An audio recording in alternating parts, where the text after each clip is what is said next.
மக்களே, நான் எங்கள் தோட்டத்துக்கு வந்துருக்கேன் பார்த்தீங்களா. பேச்சங்கெல்லாம் காய்ச்சி போய் பழுத்து போயிருக்கு. நான் சாஞ்சி சாப்பிட்டேன். இது பார்த்தீங்களா, என்னென்னு சொன்னால் புட்டு வல்லரிக்காய். அதோட புட்டு வல்லரிக்காய் சாப்பிட்டுட்டு அந்த உள்ளே இருக்கிற பருப்பு இருக்குல்ல, அதை கொண்டு வந்து நாட்டுறதுக்கு சரியா.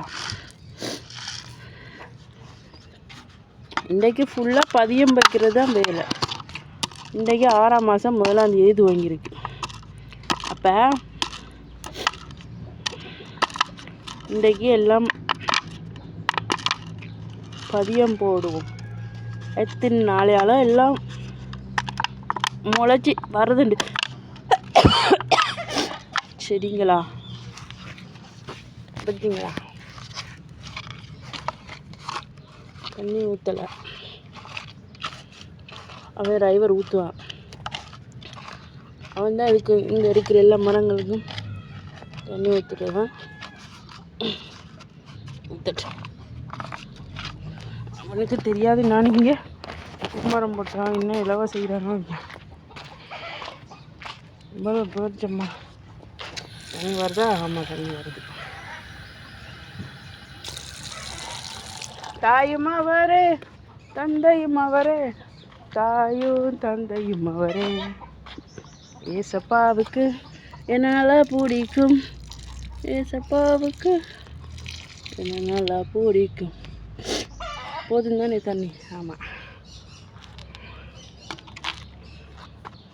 கொஞ்சம் கிண்டி விடுவோம். அப்பா ஏசுவே, இந்த பிக்கப்பு தூக்கணுமே, மனுஷனுக்கு இயலாது. பார்த்தீங்களா மக்களே, வாங்க கொஞ்சம். அப்பா அதில் வர்ற வழியில் பேரிச்சம்பழம் காய்க்குது. இங்கே பார்த்தீங்களா, பழுத்துருக்குது லைட்டாக செம்பழம். அதில் ஆட்டையை போட்டு சாப்பிட்டோன்னே தொண்டைக்குள்ளே அப்படியே கரண்டு இருமலெல்லாம் வருது.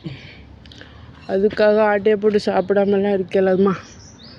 பார்த்தீங்களா மக்களே, பாலப்பழம் மாதிரியே இருக்குது. பார்த்தீங்களா, இப்படி தான் பாலப்பழம் இருக்கும். இதை பார்க்கும்போது பாலப்பழம் சாப்பிடணும்னு ரொம்ப ஆசை. சரி, பார்த்துக்கலாம்.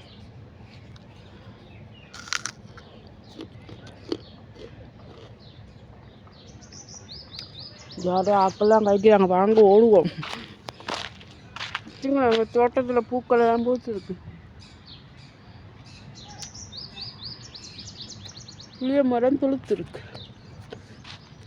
வீட்டுக்காடி பெண்ணிய காலையில் தோடப்படா. இங்கே பாருங்க, தேசிக்காக தேசிக்காக. Okay, bye. See you. God bless you.